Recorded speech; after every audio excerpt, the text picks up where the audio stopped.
Asante sana. Well, as we just get to converse this hour, I did mention to you that I will be having a great poet in studio, and we're going to have a conversation and get to hear from his journey and his testimony, because we can mention issues of mental wellness and mental health, but there are people that have been through it and come out, and God has been the reason. And he's going to share his testimony. He's a great poet. He's going to tell us what he does, and he's going to do it for us this morning. So, ladies and gentlemen, I do have with me in studio Peetstar poet. I don't have a DJ today. I could drop you a glass. It's all right. Hey, karibu sana. Asante sana. Thank you for welcoming me. You're looking fresh. You're going straight to church after this, eh? Oh yeah, but I was also dressed for this. So hey, okay. Don't make it like I'm the one that I'm just stopping by. No. Ni venye mimi hapa ni nyumbani, so I'm usually like, let's go to studio. You gotta feel good. But karibu sana. Asante sana. It's been long since I hosted you. Good to see you. I think it's a hot minute. Yeah, kitambo sana. It's been a while. Before you grew up. No, before I had locks. But say hello to Nation FM family. Hey, what's up, Nation FM family? My name is Peatstar poet, and I'm glad to be here on Praise Break with Tess Walker. I am excited to be here this morning. I'm sure we're going to be having an amazing conversation, talking about mental wellness. You know, it's a desire of God for us to dwell in peace and to have peace of mind. So I'm glad that we're going to be talking about that this morning. And yeah, like just have uplifting conversations. And this is the right spot to be. It is. To have that conversation. So when you say you're a poet, what does that mean? Spoken word artist, poet. Yeah.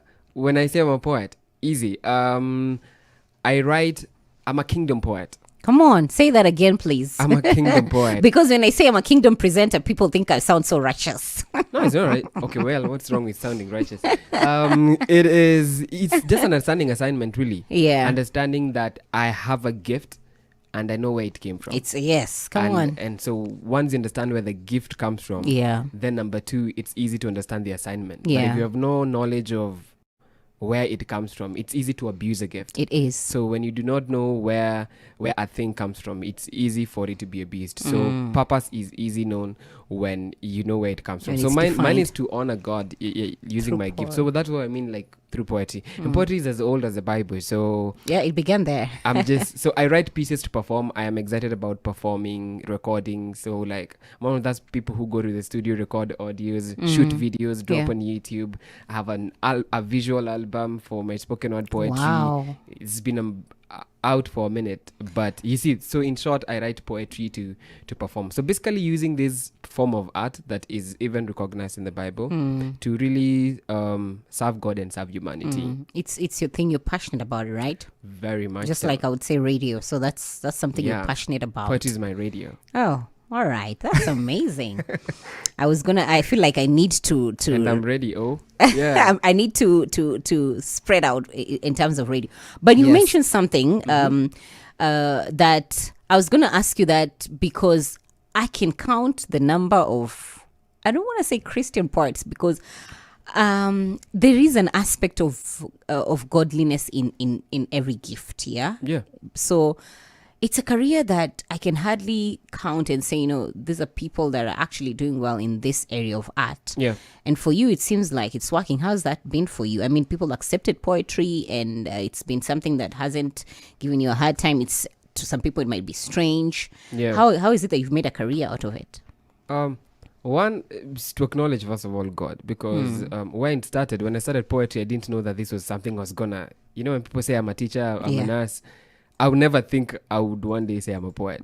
Growing up, that was never the plan. I just love poetry from time when I was in primary school. Yeah. I remember being like in class 5. I was a guy who, the moment you go to a new class, I would rush to the table of contents and rush where poetry was, especially Swahili. Wow. In fact, when I was like in class 5, I would start now memorizing pieces. From as young as that age? Yes. In fact, when I was in class 5, I had like read all the poetry in class 6. So by the time I'm getting to class 8, I was so bored because when I was in class 7, I has cleared all the poetry. Oh no, it's like KCSE, I'm doing ushairi. Like I see ushairi, I'm like, when thank you God say it in it's Swahili, it even just sounds like math. Oh yeah? No, Mashairi. that was, in fact, whenever I used to look at the questions, I was just like, 3 marks. Wow. 18 out of 20, 19 out of 20. And so that's from an early age. You see, the gift can start being practiced, but the purpose of it can be known over Later. time. But I remember an early time, I always wanted to like use poetry to like address issues that I felt passionate about. And so even in school, I was talking about, you know, the respect of women from a very early age. Wow. Talking about respecting the girl child, the rights of women. You know, I was talking about peace because I'm passionate about peace and cohesion through like life experiences, 2007 election. Yeah. So you realize at some point that the gift is greater than you. It's bigger than you. And so to use it just for how you want to use it is selfish. It's being selfish, sure. You know, a tree does not eat of its own fruits. So I realized, wow. So I had to submit the gift to God. And so coming up, so from primary school, just loving, I think everything you start to have, you need to start loving it first. No, I'm going to start radio. And then I'm going to do this. No. It's the love that just love radio. Yes. Go out there. It will work out. Do it. You will have no idea. Love is the greatest. Yes. I would never thought like poetry was going to be a thing. But then, you know, started my first performance as a poet in primary school, 2000 and I think 5. So you started performing poetry at that young age as well? Yes, Des. My first poem, when I said it, it was in Shags. It was a lot of a lot of schools had come together to our school. And the member of parliament then was called Sami Ruto from deep in the heart of Kericho, a place called Kipkelen. MP. We are sorry. Yes, that's the first time I knew there was something called a microphone. And that first day I knew there was a microphone, I used it. And I did my original piece that my class teacher then, who has been very instrumental in my life, discovering poetry at an early age, who was my class teacher called Mr. John Nganga. Actually, his son is wedding today. And he kicked off. He's like, people started loving it. None like niche shags. Lakini ni wale wasemu ulikuwa mna present. I had no shoes. I think I had borrowed shoes. Like if you, yes, if you look at imagine. where I come from. Yes, because it's also in the village. It's also like in the village, so many schools. So I think I've always believed that from an early age I've been called to the masses to influence lives. But long story short, 2014 in campus of the Kenya Institute of Mass Communication, doing a course in broadcast journalism, and in 2014 in my second year, I discovered spoken word now, which was now poetry specifically meant for performance. Like when I write poetry, my mind is I'm going to present it. That's why it's spoken. So it's a performance art. It's a performance. It's a performance side of poetry. And so dropped my first piece. I went to the studio in Njugush. I think you know Njugush from K-Crew. He's the guy who asked me, where is your CD? It's like, what CD? Like, where are your recorded pieces? I'm like, oh, I never thought. I used to just write, perform. He hooked me up with the producer. Wow. I think you know K-Mo. Yes. The guy for the team. Yes. Who actually recorded my first track. Perfect Place As It Is was recorded by K-Mo. Wow. That was my first track ever to record. 2018, I win an award for, I think, Talent to Watch. Wow. I started winning awards now in 2018, and I think I have about 5 now, including 2022's Spoken Word Poet of the Year last year. That's amazing. That is so amazing, especially the recognition with such kind of art that I would say, you know, in the days wouldn't be considered, you know, the front row when it comes to creatives. True. But we usually have the $1 million question here. I call it $1 million question because it is of so much value. I thought when I answer it, I get $1 million. It's my $1 million question here, but okay. It's important for us to usually know how did someone get to come to this place that they would have a relationship with Christ. Yeah. So what was it for you? What happened? How did you come to have a relationship with Christ Jesus? First of all, I'm lucky in the sense that my mother used to go to church, right? So growing up, default setting tonight. Default setting. But you see, you can go to church but really not have a relationship with God, and so, but at least you're being taken to an environment where that is possible. So I think being introduced to that environment, that space was very critical. So my mom from an early age, every Sunday, lazima tuende church. Must. Shags. And kama uende hakuna food. Because we're first introduced to Catholic. Right now I'm in Papa Center. Wow. Ruach Assemblies. So you began in Catholic. I began in Catholic. That's the culture you grew up with. Oh no. First of all, you and I have... No, please. Not please. today. Not now. Don't go there. Okay. So started out Catholic. For the sake of our friends in the Catholic denomination, please. I wanted to be a priest actually. You did? Like the first thing I remember saying, I wanna be. And the ones with the collar and everything. Oh, that collar was everything. Look at that collar. Goals. See the way people see a car drive by and you're like, see that car. I used to see that column. But there's just See something that about column. priests when you're young, you'd admire. Yeah, but that this is one. because I was like on stage reading, like the first reading, second reading in church. I was always the kid who was singled out Yeah. in a huge congregation to come and do Yes. fast reading. So I was exposed to it early, and I loved reading. I like Yes. public presentation. Yeah. So I think partly that's the reason why. Yeah. And I was in Catholic then, so the journey changed. So before I came to Placenta, I passed through SDA. through the So through there's the a register. you started Catholic. I started Catholic SDA, Yeah. I think, and I think maybe about 2006-7. But then I think in 2012, 21st of July, my life is always in like 7 or multiples of 7. So in I July, can relate. Yes, 21st of July, 2012, I got baptized. And this is like 2 weeks before there was these guys, evangelists who had come from Slovakia to preach the gospel. And I was going to church, but then I'm like, wait. And I think they were singing this song of like something about when they call up the names, will your name be there? And I remember being That song is so convicting. It's so convicting, right? I was It like, is. by the way, yes, nakuja hapa church and everything, but how really is my life? Sure. And my conviction was right then that, Pete, you have to give your Yeah. life to Christ. Yeah. And 2 weeks later, got baptized. So gave my that life was to Christ. after a whole time of being in church for so many years. Exactly. But you need... That was on how a do you personal explain it? level. That's not on a personal level. Yes, you're in church. It's making an impact in your life. But it, like any relationship, the beginning is not always like 2 years Yes, later. yes. It grows deeper. Yeah. It gets better. You Yeah. get to know people more intimately. And I think that's the beauty of it. Like even with God, you can become more intimate. The more you spend time with Him, the more you allocate time for like prayer, for Bible Yeah. study, the more you worship, the more you get even to see God differently.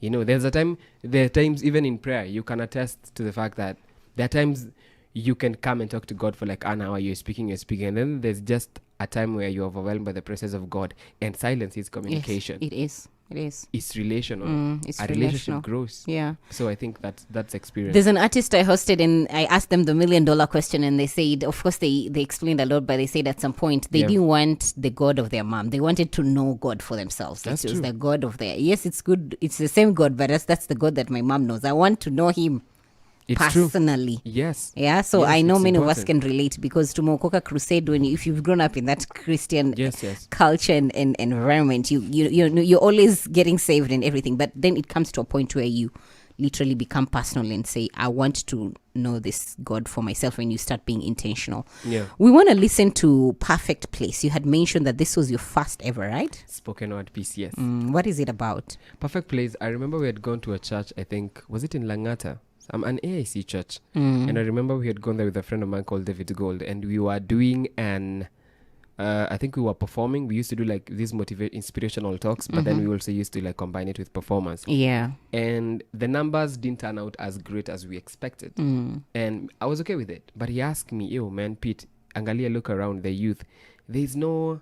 In short, it's just trigger that conversation of like, is church a boring place? Is church boring, especially for youths, yeah? Yeah. And for me, instead of answering him, I took time to actually think about it. What do I feel about church? What do I feel about Christ? What do I feel about Jesus? Like, honestly, what are my thoughts? And so there was all this overwhelming pride of, you know what? I love Jesus. I love to be identified with Him. I love church. I love the body of Christ. Yeah. And I put my thought into this piece telling you, man, in Christ Jesus, church is the best place to be. So that's when it's called Perfect Place. Yeah, It's perfect place. Perfect place. That's where at Jesus' feet, man. Well, let's get to listen to this. Good morning. In studio with me, it's Peetstar, poet, who is telling us his journey in poetry. And we're going to touch on the topic that we had this morning. Take a listen. Enjoying To the decision, but a slave to the consequence. As for me, Christ before ascension alisema, come back for you. Naenda kukuandalia makao. Bao. Ndo promise nashikilia na sitolia. Sitawachilia hata shetani akilia. Amazing. Yeah. It's called Perfect Place. That's the piece from Peetstar poet. Let me pronounce poa. Na feel ni kama I'm not pronouncing Peetstar.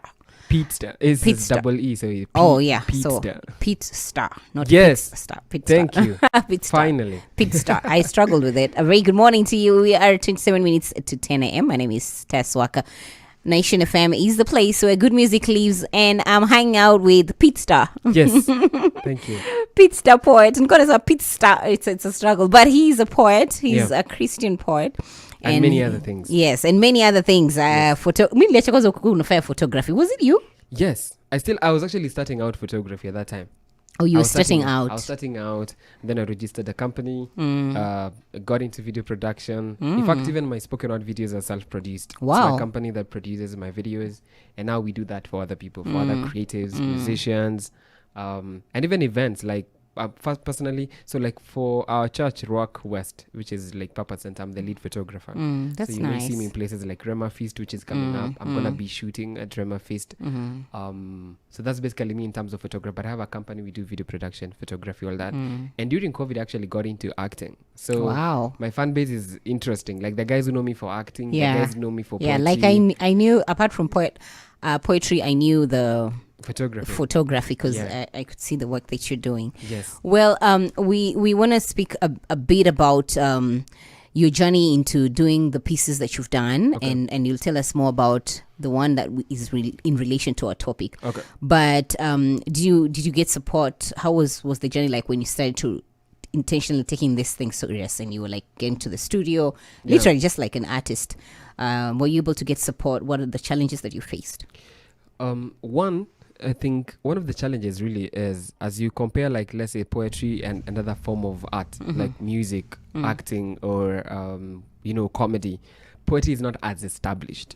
You know what I mean? It's not as established as other form of art, which means if I'm paying a musician, let's say 50,000 for a gig, first of all, it's like you have to convince somebody that you need to pay me for doing poetry to begin with. So there's a lot of like, and I think this is not just something specific to poets alone, but like anytime you're pioneering something, anytime you're pioneering anything, you're birthing something, you're gonna face it harder than other people because you're opening a door. And it is tough. It's like when you find a road that's already established, it's easy to just cruise and drive along that road, but there are guys, manze, who had to be there with bulldozers and slashes and cutting trees down. Those guys did the hard work. Then you get it easy. You get it easy. So I sort of feel like I'm in that space of because financially poetry has not been like photography has been more financially stabilizing for me than, let's say, spoken word poetry. But one of the things that keeps me going as far as poetry is concerned is the impact. I had to get to a place where I'm like, is it ministry, is it business? Or is it ministry with a sense of business? So I never want to, and part of the reasons why I had to like register a company, do photography, video production, I knew I'm doing that for pay. I'm passionate about it, but I'm still getting paid for it. Because poetry is very tricky. I've gone to places where I've not been paid, for instance, to perform, but that's where my poetry has had the greatest impact. Oh, wow. So what do you do that? Do you withhold that gift from these people because they cannot afford you? But progressively now I've had like corporate gigs. You're being called for things like World Day Against Human Trafficking, and you're the featured poet. Nice. You're writing original content. Wow. So the beauty is now companies can call me and I can write specific content to their theme, custom pieces. So you want to champion a campaign, you want to talk about mental health. For instance, right now, there are people who call me to perform on mental health. And this is specific because it's my journey. Yes. And so mental health organizations, things like that. So poetry has evolved. When it was starting out, it was tricky. But thanks to God for like people like Njugush, churches especially that used to call me, TV shows, also all these TV shows, gospel TV shows in Kenya from way back in 2014. They've really been supportive. The media, I can say, from newspapers to radio to TV, has been really helpful in terms of getting the message out there, being recognized in awards and things like that. My family, support the churches I've been to, but Papa Center has also been like very supportive for me in recently.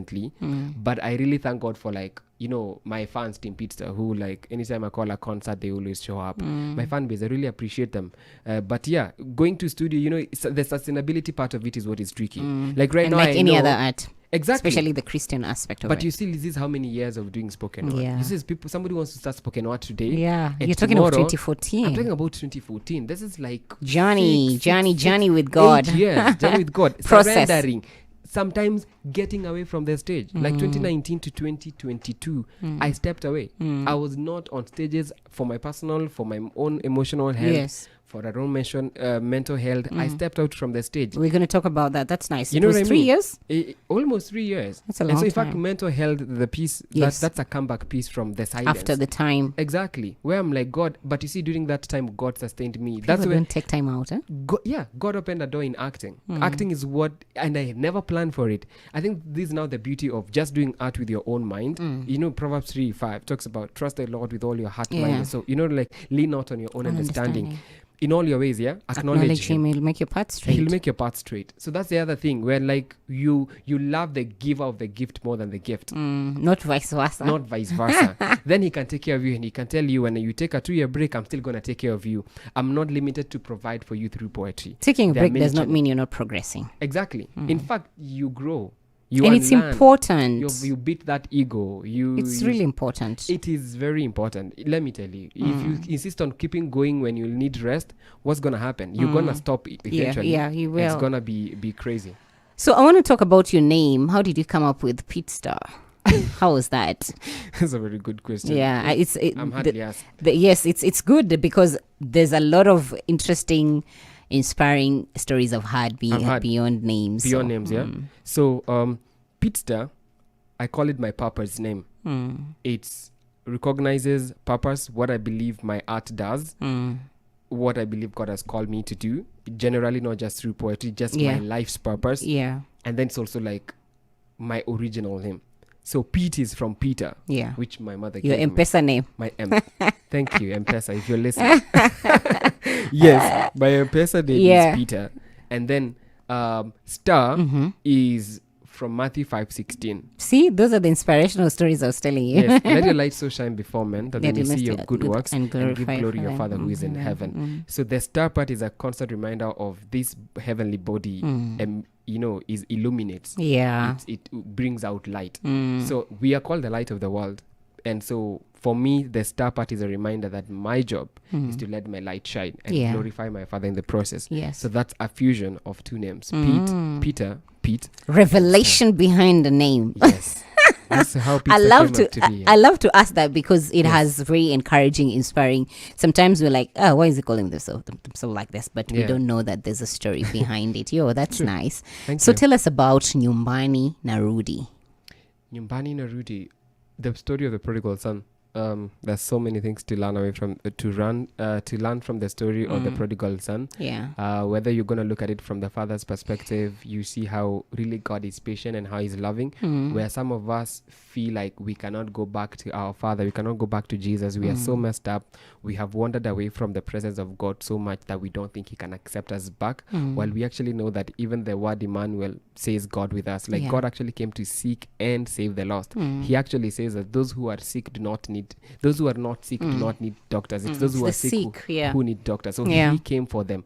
For God so loved the world that He gave His only begotten Son. He gave because He knew you were in need of Him. None of us is righteous. All man has sinned. And so I was like, so I was reading that story of the prodigal son. I've always wanted to do something about that story because it always amazes me how God is loving. That way you'd expect most people, like your parent, to chase you away after you've taken It's like all your they embrace possessions. you and they throw you a party. Who does that? God. Who says, welcome back? Who stretches? Runs for you. Runs for you. You've not even, I'm like, is this possible? Like, in which world is it? It's like, In Christianity, it is possible. it is. It and is. I am amazed by the grace of God because we've not been saved by our own actions. It is grace. It is a gift we've been given. If anything, we should boast of Jesus. And so for me, that story has always encouraged me and given me so much strength that I can always go back to my Father no matter what happens. I can always acknowledge where I am. If I'm not okay, if I'm not in the right position right now, I can acknowledge that, Pete, my life is not okay. I'm not in a good place and I'm going back home. I'm going back to my Father. And the beautiful thing is, like, He's a Father who is always willing to receive me. And so that's why I wrote that piece. And I was also reflecting on my own life, the decisions I've made. I think it was around campus time. Was it Nyumbani? It was after campus. So remembering moments, I'm like, hey God, nimejifanya mjuaji. There are times, whether it's judging other people, whatever manner of sin that is, but feeling like I always can come back to God and calling unto other people to know that, you know what, you belong here, you belong home. So no matter what it is, you can always call on your father wherever you are. So because you can always hear the whisper of God saying, come home. Yeah. And so Nyumbani Narudi was me sort of responding, but also like kind of telling the story in the Bible of the prodigal son, but also acknowledging that I've had those moments where I've wandered away from God. Yeah, and felt he allowed like, you back. and he's allowed me back. He's worked on me. I'm work in progress. That's amazing. Well, that's the story behind this piece. So let's take a listen. My name is Tess Waka. How are we doing, people? I have been ignoring you all on social media, which is not nice. So let me rush over on Twitter, which you can get to talk to me. Sai kwanza ni X. Are we supposed to say it as X? Twitter. What is X? No, you did not ask me that. Yeah, this is the app. Yeah, like that's funny. It sounds like a game. So did they just change? Like, are we supposed to call it X now? Because Yeah, I cannot call it X. Well, people are, for the most, it's gonna be hard because people are still gonna be saying Twitter even though they're gonna be saying X. No, I don't mind changing the name. I just have an issue with the X word and the X as a Christian in ikona story mingi sasa. Oh yeah. No, they could have chosen another sim. It's not harming. It's Elon Musk, so like. I actually didn't want to update it. I just updated it. If you're struggling, automatic. I don't know. I was like, wait, what is X? Oh, it did. I didn't want to put that. Click on it. It says tweet. That's a funny bit. It still says tweet. Yeah, so I'm like, should it be like exit? Like what is tweeting now in the new version? I don't like no. These are billionaire problems. Anyway, we don't. That's not a business. So on X, we can't say that. Yeah. So if you're on Nation FM KE, that's interesting. Good morning, Tess. My name is Mukila, listening in from Kakamega. Asante sana. I love the conversation. Good morning to you too. Frank from Mombasa. Asante sana. How are you doing? Thank you for staying tuned as we just get to hang out with Peetstar. I was like, I'm going to pronounce it Peetstar. And just getting to hear about his journey. Now, there is a specific piece that I want us to talk about. We have about 3-4 minutes before we can just finish with it and get to listen to it. Mental warfare. Yeah. Tell us about this because it's personal for you, right? Yep. Mental warfare was actually mental warfare that I was going through about 2016 after campus. I remember I was in a dark period. And, I had never had like somebody close to me go through depression, anxiety and things like that. And I am at home, I'm experiencing the symptoms of depression without knowing I'm going through depression. So the people around me, my family was quick to notice something is off. And so there was an intervention of my family, their close friends saying, hey, Pete is not fine. And then So you didn't know? I didn't know. First of all, the stigma of what? Either see those mental things you hear, because normally you hit like from a distance, but then it's not so close. So when I had like, for instance, my sister say we're gonna take to a psychologist, a counseling psychologist, a guy called Ken, and I'm like, wait, are we talking about me right now? You know what I mean? I can imagine because of the stigma, yeah? Yeah, so there was a lot going on. Even me, I was not ready for that. So I remember going to Kikuyu Hospital because of like, Pete is not fine. And then they said, it's like psychological thing. So it's like, wait, this is the first time I really wanted answers. You know what I mean? Because I'm having all these symptoms that I don't know what it is, but I just know I'm not okay. So for you, it was even strange. It was very strange. So I wanted to go to hospital and be told what is you're told it's malaria and this is the dosage. This is how you're going to take meds. But this one, they just discharged me. They're like, bring him back tomorrow. It's psychological. So that now began a journey of going to hospitals for treatment in Nairobi, seeking second opinion. You are concerned. You were young, that's a long time. Yeah, we were doing MRI scans. But you see, I struggled with it like even 2019. It wasn't, what happens is like you overcome, you become better. So there's a way as you're recovering, what happens is now you're able to like start getting back slowly to who you are. Yeah. Or getting healed and getting strong. But there's a time I actually left Nairobi. After some time in Nairobi, I went to Nakuru for about 3 months just for like therapy. I actually thought I was okay after the Nini Nairobi. I went to Nakuru and then started going to church where I actually got baptized. And somebody in church was just like, Pete, this lady was like, are you okay? I'm like, yeah, I'm okay. She's like, no, you're not okay, Pete. I'm like, I am okay. And actually thought I was. I looked okay. But the people who can tell. First of all, thank God for people who are able to tell when you're pretending to be okay and you're not okay. Or when you think you're okay, but you're actually not okay. Yeah. So this lady actually just God bless her, because she really took it upon herself to make sure I was okay. Gave me an appointment. She was a teacher. She told me, I'll meet me on a certain day. Let's get to know what's going on. And that's how she took me to hospital. I was taken to 2 different hospitals in Nakuru, including the Provincial General Hospital. Yeah. And they're like, what's going on? So I started going for like therapy. They say they try to assess what's going on. And then that was diagnosed with like depression and anxiety. And so now that began another journey of like taking medicines, antidepressants. And it was that bad. It was that bad. Antidepressants and going for therapy like on a weekly. And at some point I had to like even go with my mom, because just trying to understand what's going on in Pete's life. And this lady would actually take it upon herself to like make sure I was in the hospital, drive me to the hospital, and it's amazing how God just sends angels around dark periods. And sometimes it's not people you think he's going to use. Yeah. You never know. So God may not use people you think you want him to use. He's going to use strangers, like the Good Samaritan case. And for me, I'm lucky that I had people who were like, Pete is not okay, and willing to take me to, find treatment. But it was tough, because at some point I was like, man, it was too much. I think you can get hooked to the antidepressants. And I was like, because they help. Yeah, they help. But then again, after that, back to square zero. So at some point I was like, no, there has to be another way. And that's when I was like, Jesus. I remember at home in the living room, there was this thing that was on the wall. And this Bible verse. At that time, I didn't even know it's a Bible verse, but the entire period I just used to look at it, which is, I think, Proverbs 23:18, that says, is surely a future hope for you, and your hope will not be cut off. I kept looking at that thing. To this day, actually, when I go back, I just remember that, like, those words spoke to me. That is surely a future hope for you, and your hope will not be cut off. So I kept like just trusting God. So I was like, man, it has to be Jesus. So mental warfare is actually me also acknowledging what I went through, but knowing that ultimately my peace was in Jesus. Amen. Because this is where I got to know who I am, who he is. Even as I am, he has a plan for me. And it's to give me a hope and a future. It's not plans for evil, as he says in Jeremiah 29:11. For I know. So I may not know the plans he has for me, but I know they are good. I know how to describe them, but he knows the plans he has for me. And so slowly through community, because let me tell you, you have to embrace community. There are things God has designed to happen only in community, in the setup of fellowship. That's such a hard truth, man.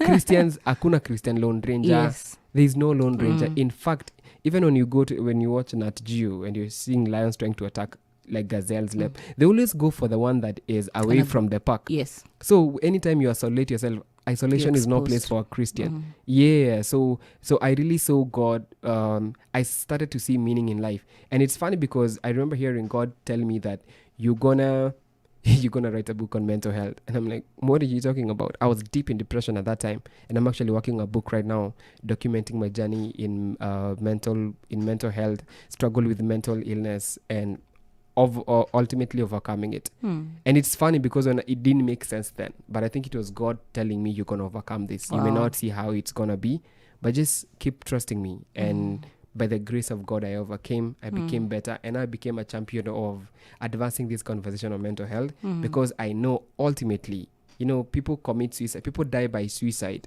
because they have lost their will to live. Yeah. But when you know who you are and that your life has meaning, then you have something to rise up to, even though things around you look gloomy. But when you don't have that, what are you fighting for? But it's in Christ that your life has meaning. He's not done with you. He says in Philippians, he who started a good work in you, he'll bring it to completion, which means he is not done. It's him who said it is done, not you. Yes. That's why that and so yeye ndo anafaa kusema and usijipatie. That's a good one. Yes. Well, we want to play this mental warfare piece, but you'll just do a little bit for us. Can people connect with you? Where can they get your work? Well, I'm on YouTube. Peetstar Poet. I hope they get that right. Peetstar is Please spell that. Yes, I was going to tell you because Peetstar. Peetstar. Peetstar Poet. That's my social media handle. I'm on YouTube as Peetstar Poet, Instagram, Facebook, Threads. You had to. And on Twitter, extra chill, Elon Musk. I am on social media platform. Follow me. get to interact. I'm very responsive on social media, so get to be blessed. Good to know content. that. Asante sana for being here today. Thank you so much. Thank you Tess. for encouraging us with your journey, and all the best with poetry. It's amazing. And this particular piece that we want to listen to, you can just give us a sample and tujue ni wewe umefanya hii. The way it began is, I hate that you disguised yourself as a friend, while in the real sense you are the type that keeps me away from my true friends. And I hate that you disguised yourself as a friend, while in the real sense you are the type that keeps me away from my true friends. And sadly, I entertained you for far too long. I mean, I saw the signs, but I kept going, hoping that this relationship would get better.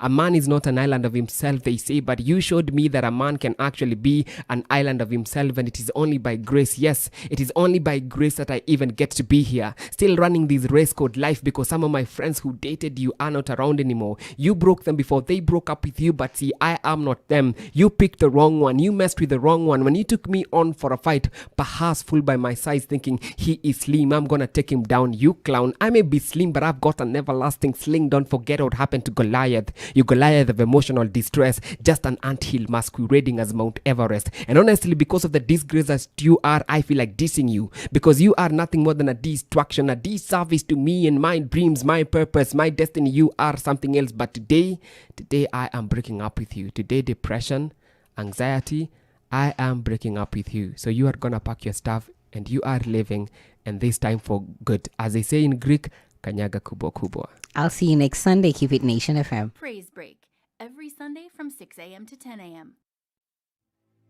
I hate that you disguise. Quiet boy DML baby. Hi, I'm Ed Sheeran. Hey, this is Tiesto. Ava Max. I'm Doja Cat. I'm Tiger. We are Nation FM, where good music lives. I go kill you with